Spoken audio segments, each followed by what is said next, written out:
അടുത്തത് ഷൈൻ ടോം. ആ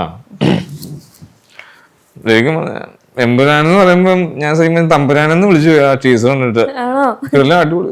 ചേട്ടൻ അതുകൊണ്ടാണോ മൈക്കിന്റെ ഫ്രണ്ടിൽ കൂടെ അങ്ങോട്ടും ഇങ്ങോട്ടും ഓടി കളിച്ചത്? മൈക്കിന്റെ ഫ്രണ്ടിൽ ഞാൻ എല്ലാ സമയത്തും ഓടാറുണ്ട്. ഉണ്ട്, പക്ഷെ വല്ലപ്പോഴും നിൽക്കുമായിരുന്നു. എമ്പുരാന്റെ ടീച്ചറിന്റെ സമയത്ത് അങ്ങോട്ടും ഇങ്ങോട്ടും ഓടി കളിക്കുമായിരുന്നു. എമ്പുരാന്റെ ടീച്ചർ കാണുമ്പോ ഞാൻ സത്യം പറഞ്ഞ എനിക്ക് അവിടെ നിക്കപ്രതി പോയി. കാരണം ഫുൾ ടൈം നിന്ന് കത്തൂല തീയിട്ടേ പോലെ അടികളെ കണ്ട ടീച്ചർ ഉണ്ടോ? കണ്ടു ഞെട്ടിപ്പോയില്ല നമ്മളൊക്കെ. പിന്നെ മലയാളത്തിന്റെ ഏറ്റവും വലിയ സംഭവമാണ്. അല്ല, എനിക്ക് ഓട്ടം കണ്ടപ്പോ തോന്നി ഇതിനകത്ത് എന്തോ ക്യാരക്ടർ അവതരിപ്പിച്ചിട്ടുണ്ടെന്നുണ്ടോ? ശരിക്കും ഇതിനകത്ത് സ്റ്റീഫനായിട്ട് നമ്മൾ ചെയ്യണ്ടായിരുന്നു. എന്നിട്ടോ പിന്നെ കുറെ പരിപാടികളൊക്കെ കൊണ്ട് എന്നെ വിളിച്ചില്ല. തമിഴിലൊക്കെ ശരിക്കും തിരിഞ്ഞിരിക്കണല്ലേ ശരിക്കും അതിനകത്ത് ഒരു സംഭവം കേട്ട്. ആരാത് പോസ്റ്റർ വന്ന സമയത്ത് ആരാത്? അത് ലാലേട്ടനല്ലേ? ലാലേട്ടനല്ല, ആ സർപ്രൈസ് ഒക്കെ റിവീൽ ചെയ്യല്ലേ ചേട്ടാ. സൗബിൻ. ആ സൗബിൻ നല്ല ടീച്ചറല്ലോ, അടിപൊളി ടീച്ചറാ. പ്രാങ്കൂർ ഷാപ്പ് ഉണ്ടോ? പ്രാങ്കൂർ ഷാപ്പ് ശരിക്കും എമ്പുരാനത്ത് ഞാൻ ഉണ്ടായിരുന്നു. പ്രാങ്കൂർ ഷാപ്പ് അഭിനയിക്കൊണ്ട് ഞാൻ പിന്നെ നിർത്തിയ പരിപാടി. അടിപൊളി നല്ല നല്ല ഗംഭീരമായിട്ടുള്ള പരിപാടി കേട്ടോ. മൊത്തത്തില് 1000 കോടി അടിക്കാം, 1000 കോടി ഉറപ്പാ. പിന്നെ പ്രാവിൻകൂട് ആ സമയത്ത് ഓടുവോ തിയേറ്ററില്? പ്രാങ്കൂട് ആ സമയത്ത് ഓടുന്ന കാരണം ഫുള്ള് നമുക്ക് ഹൗസ്ഫുൾ ആയിരിക്കും എമ്പുരാൻ. പ്രാങ്കൂർ ഷാപ്പ് ചിലപ്പോൾ OTT വരുന്നത്. ബാലചേട്ടൻ. ഒരുപാട് സന്തോഷം. എമ്പുരാൻ മലയാളത്തിന്റെ തമിഴകത്തിന്റെ ഹിറ്റാവും. ശരിക്കും എൻ്റെ കോകിലയ്ക്ക് ഏറ്റവും ഇഷ്ടപ്പെട്ട ഒരു സിനിമയായിരിക്കും എമ്പുരാൻ. ഞാൻ ബിഗ് ബിക്ക് വേണ്ടി വെയിറ്റ് ചെയ്യുന്നു. Big B 2. കോകിലേനെ തിയേറ്ററിൽ കൊണ്ട സിനിമ കാണിക്കോ? തീർച്ചയായിട്ടും കോകിലയ്ക്ക് തിയേറ്ററിൽ പോയി തന്നെ സിനിമ കാണിക്കും. മലയാളം മനസ്സിലാവോ ആൾക്ക്? മലയാളം ഞാൻ എഴുതി കൊടുക്കും. മലയാളത്തില് തമിഴിൽ മലയാളത്തിൽ എഴുതി കൊടുക്കും. മലയാളത്തിന്റെ തമിഴുണ്ടല്ലോ, മനസ്സിലായി കോകിലയുടെ രാത്രി തർജ്ജമ ചെയ്യും. പുള്ളിയെ കൊല്ലും കേട്ടോ. വിനായകൻ ചേട്ടൻ. ശരിക്കും പറഞ്ഞാല് ഒരുപാട് സന്തോഷമുണ്ട് എമ്പുരാൻ അല്ലേ. ജയിലർ വന്നപ്പോൾ ഈ റിയാക്ഷൻസ് കിട്ടി. എമ്പുരാൻ വന്നപ്പോൾ റിയാക്ഷൻ കിട്ടുമെന്നാണ് എനിക്ക് തോന്നുന്നത്. ഗംഭീരമായിട്ടുണ്ട്. ശരിക്കും ഇങ്ങനെയുള്ള സിനിമകൾ മലയാളത്തിൽ വരണം. തമിഴില് ഞാനാണ് ജയിലറിൽ അല്ലേ. ശരിക്കും ഇങ്ങനത്തെ പരിപാടി വരണം നിങ്ങൾ. മലയാളത്തിൽ ആദ്യമായിട്ടാണ്. ചേട്ടാ കഴിഞ്ഞ ദിവസം ഫ്ലാറ്റിൽ ഒരു പ്രശ്നം ഉണ്ടായി, എന്തായിരുന്നു സംഭവം? ഫ്ലാറ്റിലെ പ്രശ്നം അത് ഒരു ചെറിയൊരു വിഷയം ഉണ്ടായി. അത് കേരളത്തിലെ ജനങ്ങളോട് ഞാൻ മാപ്പ് ചോദിക്കുകയാണ്. ഞാൻ അങ്ങനെ വിഷയം ഉണ്ടാക്കുന്ന ആരല്ല. പക്ഷെ അതിന് എനിക്ക് വിഷമം തോന്നിയത് എൻ്റെ വീഡിയോ എടുത്തിട്ട് ആ പുള്ളിയോടാണ്. ആ പുള്ളിനെയല്ലേ നിങ്ങൾ ചീത്ത പറഞ്ഞത്? ആ പുള്ളി എന്തിനാണ് എൻ്റെ വീഡിയോ എടുത്തിട്ട്? അതുകൊണ്ടല്ലേ ഞാൻ വൈറലായത്. വീഡിയോ എടുത്തില്ലായിരുന്നെങ്കിൽ പ്രശ്നം പുറത്തറിയില്ലായിരുന്നു. ചേട്ടാ അതിനു മുമ്പ് ഒരു ചായക്കട പ്രശ്നം ഉണ്ടാക്കിയായിരുന്നല്ലോ. ചായക്കട അത് ചായ കിട്ടാത്തതുകൊണ്ടാണ് പ്രശ്നം ഉണ്ടാക്കിയത്. ചായക്കട നിങ്ങൾ പൈസ കൊടുത്തിട്ട് ചായ കിട്ടില്ലെങ്കിൽ വിഷയം ഉണ്ടാക്കൂലേ? വെയിറ്റ് ചെയ്യാനല്ലേ പറഞ്ഞുള്ളൂ. വെയിറ്റ് ചെയ്യാൻ പറ്റില്ല, കാരണം ഞാൻ 1 മണിക്കൂറായിട്ട് അവിടെ വെയിറ്റ് ചെയ്യുന്നതാണ്. നിങ്ങൾ നേരെ കേട്ടൂലേ? ബോച്ചെ. പുള്ളി കേരളമാണല്ലോ. ഹലോ, ഹായ് ഫ്രണ്ട്സ്, ഒരുപാട് സന്തോഷം. പിന്നെ കുറെ നാളുകൾക്ക് ശേഷമാണ് വീണ്ടും വന്നത്. എന്തൊക്കെയുണ്ട്? എന്താ ചേട്ടാ ജയിലിൽ എങ്ങനെ ഉണ്ടായിരുന്നു? ജയിലിൽ ഞാൻ ഒരു ടൂർ പോയതാണ്. നമ്മളെല്ലാ ദിവസവും ഞാൻ പല രാജ്യങ്ങളിൽ പോകാറുണ്ട്. കാലിഫോർണിയ, നൈജീരിയ, US ഒക്കെ പോകാറുണ്ട്. അപ്പൊ ഒരു ടൂറാന്ന് വിചാരിച്ച് ജയിലിലേക്ക് പോയതാണ്. വളരെ ഗംഭീരമായിരുന്നു. എമ്പുരാന്റെ ട്രെയിലർ ഞാൻ കണ്ടു. ശരിക്കും എമ്പുരാനില് ഞാനാണ് അഭിനയിക്കേണ്ടത്. സാഹചര്യം വെച്ചാൽ ഞാൻ ജയിലിലായത് കൊണ്ട് പറ്റിയില്ല. അതിനകത്ത് ബോച്ചെ അറിയാലോ, ചട്ടയും മുണ്ടോ. ശരിക്കും സ്റ്റീഫൻ അതായിരുന്നു ഇടേണ്ടത്. കാരണം എനിക്കത് ഉപയോഗിക്കുന്നതുകൊണ്ട് ഞാൻ കൊടുത്തില്ല.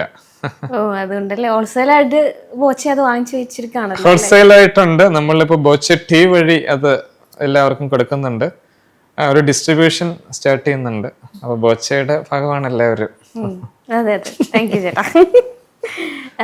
ഇപ്പം അടുത്തായിട്ട് ട്രെൻഡിങ്ങിലുള്ള ഒരു വ്യക്തിയായിരുന്നു അഭിമന്യു, മറ്റേ സിനിമ ഇറങ്ങിയ സമയത്ത്. അപ്പൊ അഭിമന്യു എങ്ങനെയായിരിക്കും ഇത് കണ്ടു കഴിയുമ്പോൾ സംസാരിക്കും? പുള്ളിയുടെ ഒരു സംഭവം, പുള്ളി ചെറിയൊരു ശരിക്കും പറഞ്ഞാൽ എമ്പുരാന്റെ അത് കണ്ടില്ലേ, എമ്പുരാന്റെ മാർക്കോടെ ഒരു സെറ്റ് വെച്ചാണ് ലാൽസറുണ്ട് എമ്പുരാന്റെ. ഞാനത് ചെയ്യണ്ടായിരുന്നു. മാർക്ക് ഉള്ളതുകൊണ്ട് അത് ചെയ്യാൻ പറ്റില്ല. സിലിണ്ടർ പരിപാടിയൊക്കെ ഇതിനകത്ത് ഉള്ളതുകൊണ്ട് പിന്നെ എനിക്ക് ചെയ്യാൻ പറ്റില്ല. അങ്ങനെ തന്നെയാണ് അത് പുള്ളി അങ്ങനെ സംസാരിക്കും. എമ്പുരാൻ ടീച്ചർ കണ്ടിറങ്ങി കഴിഞ്ഞപ്പോൾ ലാലു ലക്സ് ചേട്ടൻ ഇങ്ങനെ ഫോണിൽ ഇങ്ങനെ വിളിക്കുന്ന ഒരു വീഡിയോ കുറച്ച് വൈറലായിട്ടുണ്ട്. ആരെയും വിളിച്ചതെന്നൊന്നും നമുക്കറിയില്ല. അപ്പം ആ ഒരു എക്സൈറ്റ്മെന്റോടുകൂടി ലാൽ ചേട്ടനാണ് സംസാരിക്കുന്നതെങ്കിൽ അത് ഒറിജിനാലിറ്റി പുള്ളി സംസാരിച്ചല്ലോ. പുള്ളി ഫോൺ വിളിച്ചിട്ട് ഹലോ, ഞാൻ എമ്പുരാന്റെ ടീച്ചർ കണ്ടിട്ട് ഞെട്ടിത്തെറിച്ചിരിക്കുക. ഞാൻ വിളിക്കാം ഗോപാലേട്ടാ, ഞാൻ വിളിക്കാം. ഞെട്ടിത്തെറിച്ച് തരിപ്പ് മാറിയിട്ടില്ല, രോമമൊക്കെ എഴുന്നേറ്റ് നിൽക്കുക. ഞാൻ വിളിക്കാവേ, നമുക്കതുപോലെ ഒരെണ്ണം ചെയ്യണം. ഞാൻ വിളിക്കാന്ന്, ഞാനിപ്പോ അങ്ങ് വരാൻ തന്നെ കോരി തെറിച്ചിരിക്കുക, കൊടലും പരിപാടി. ഞാൻ നമുക്ക് ഒരെണ്ണം ചെയ്യണം അതൊക്കെ. പുള്ളിയുടെ മെയിൻ സാധനം ഉണ്ടല്ലോ, ഭയങ്കര എക്സൈറ്റ്മെന്റ് ആണല്ലേ. അടി മോളെ, നല്ല അടിപൊളി പരിപാടിയല്ലേ ഇത്. അങ്ങനെയല്ലേ പുള്ളി സംസാരിക്കുന്നത്. ഞാൻ ഒരുപാട് ആർട്ടിസ്റ്റുകളെ കരയിപ്പിച്ച ഒരു സൗണ്ടാണ് നീ സുധിച്ചേട്ടൻ്റെ ചെയ്തത്. എനിക്കൊന്ന് അസീസൊക്കെ ആണെങ്കിൽ ഭയങ്കരമായിട്ട് കരഞ്ഞു. സുധിച്ചേട്ടൻ ഒരിക്കൽ വീട്ടിലേക്ക് വിളിക്കും, അല്ലെങ്കിൽ സുധിച്ചേട്ടൻ്റെ ഒരു സൗണ്ട് മോഡുലേഷനാണ് ചെയ്തത്. അപ്പൊ അതൊന്നും എനിക്ക് ലൈവായിട്ട് കാണുന്നത് ഭയങ്കര ആഗ്രഹമുണ്ട്.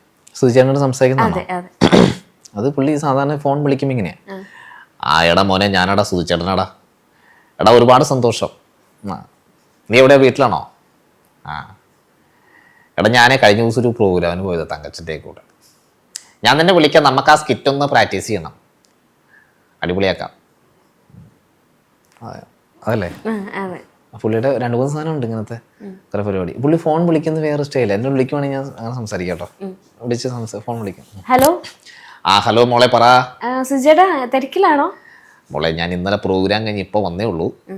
തിരക്കില്ല, പറഞ്ഞോ. സുജേട്ടാ നമുക്കൊരു ഇന്റർവ്യൂ വേണമായിരുന്നേ സുജേട്ടൻ്റെ. എന്നാ മോനെ? ചേട്ടൻ എപ്പോഴാണ് ഫ്രീ ആവുക?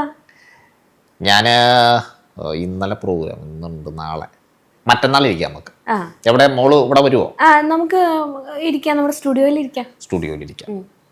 എൻ്റെ കാര്യങ്ങളൊന്ന് മോളൊന്ന് ആ ലൊക്കേഷൻ ഒന്ന് സൂചിച്ചിട്ടേ വിളിച്ചാൽ രാവിലെ ഒന്ന് ഓർമ്മപ്പെടുത്തിക്കും കേട്ടോ. രേണു ചേച്ചി ഉണ്ടോ കൂടെ? ഇല്ല, പുള്ളിക്ക് വാവുക്കുട്ടൻ അപ്പുറയകത്താണ്. അപ്പം മോള് വിളിച്ചാൽ മതി. ഇപ്പൊ രേണു ചേച്ചി ആയിട്ടുള്ള ഇന്റർവ്യൂസ് നമ്മൾ കണ്ടിട്ടുണ്ട് സുധിച്ചേട്ടൻ്റെ. അപ്പൊ രേണു ചേച്ചിക്ക് വേണ്ടിയിട്ടൊരു അങ്ങനെ ഒരു സൗണ്ട് എടുക്കാൻ പറ്റുമോ? രേണു ചേച്ചിയോട് സംസാരിക്കുന്ന പോലെയോ? രേണു, ഞാനാ സുധിച്ചേട്ടനാ. ഞാനേ വൈകിട്ട് വിളിക്കാം കേട്ടോ, രാവിലെ പ്രോഗ്രാമിലായിരുന്നു. സുഖമല്ലേ? വിളിച്ച് ഞാൻ വൈകിട്ട് വിളിക്കാം. മതിയോ? എനിക്കത് പുള്ളിക്കാരത്തെ എങ്ങനെ എടുക്കുമെന്ന് അറിയില്ലോ. അപ്പം ഇങ്ങനെ ഈ സിനിമ അല്ലാതെ ഇതിനു മുമ്പും ചെയ്തിട്ടുണ്ട് പല സിനിമകളും അല്ലെ? അതേതൊക്കെയായിരുന്നു? ഏത് ഡബിങ്? ഡബിങ്ങിലെ സിനിമ ചെയ്തിട്ടുണ്ട്. മെയിനായിട്ട് ഇവരുടെ ട്രാക്കുകൾ ചെയ്യുന്നു, നടന്മാരുടെയൊക്കെ. പവി കെയർ ടേക്കർ, അങ്ങനെ കുറെ സിനിമകൾ ചെയ്തു. എല്ലാത്തിലും ഭാഗമാക്കാൻ പറ്റി. അതാണ്. സിനിമയിൽ അഭിനയിക്കാനുള്ള താല്പര്യമുണ്ടോ? താല്പര്യമുണ്ട്, പക്ഷെ നമ്മള് അങ്ങനെ അല്ല, അങ്ങനെയല്ല, താല്പര്യമുണ്ട്. നമ്മളങ്ങനെ നമുക്ക് പറ്റിയ സംഭവങ്ങളൊക്കെ നമുക്ക് എന്നാലേ നമുക്ക് ചെയ്യാൻ പറ്റുള്ളൂ. പറ്റിയ വേഷങ്ങൾ അതിനുവേണ്ടി ഒന്നും പോയിട്ടൊന്നുമില്ല. ഓഡീഷൻ പരിപാടിയൊന്നുമില്ല, സ്ക്രിപ്റ്റിംഗ് പരിപാടിയൊക്കെ ഇപ്പൊ നോക്കുന്നത്. എഡിറ്റിംഗ് ആണ് ബേസിക് ആയിട്ട് ചെയ്തുകൊണ്ടിരിക്കുന്നതെന്ന് പറഞ്ഞു. സിനിമയുടെ ഭാഗമാണോ അതോ മറ്റ് മേഖലയിലാണോ? ഇല്ല, സിനിമയിലല്ല. ഞാൻ ആക്ച്വലി നമ്മുടെ വേറെ പരിപാടി, ഡോക്യുമെന്ററി പരിപാടികൾ, അങ്ങനെയൊക്കെ കാര്യങ്ങളൊക്കെ ചെയ്യുന്നു. സ്വന്തമായിട്ടുള്ള പരിപാടിയൊക്കെ എഡിറ്റ് ചെയ്യുന്നു. അങ്ങനെ നേരത്തെ ചാനലുകളൊക്കെ ന്യൂസ് എഡിറ്ററായിട്ട് വർക്ക് ചെയ്തിട്ടുണ്ടായിരുന്നു. പിന്നെ നമ്മൾ ഈ ഡബിങ് ഒക്കെ ഉള്ളതുകൊണ്ട് പിന്നെ അവിടെ നിന്ന് സ്കിപ്പ് ചെയ്തിട്ട് മൾട്ടിപ്പിൾ ആയിട്ട് പോകാന്ന് വിചാരിച്ചു. അതാ, എനിക്ക് ഓരോ സ്ഥലത്ത് കമ്പനി പോയി 9 മണി ടു 6 മണി വരെ വർക്ക് ചെയ്യാൻ എനിക്ക് പറ്റില്ല. എനിക്ക് ഒട്ടും ക്ഷമയില്ലാത്ത പരിപാടി ഇരുന്ന് ചെയ്യുന്നത്. പക്ഷെ ഏറ്റവും കൂടുതൽ ക്ഷമ വേണ്ട പരിപാടിയാണ് എഡിറ്റിങ്. അതെ, അതാണ്. അതുകൊണ്ടാണ് ഞാൻ വീട്ടിലിരുന്ന് ചെയ്യുന്നത്. Ultra modern kitchen devices. ഒരു കിച്ചണിൽ വേണ്ട എല്ലാ ലേറ്റസ്റ്റ് ബ്രാൻഡുകളും ഇവിടെയുണ്ട്. ലോകോത്തര ബ്രാൻഡുകൾ, original products, wide range. MyG future.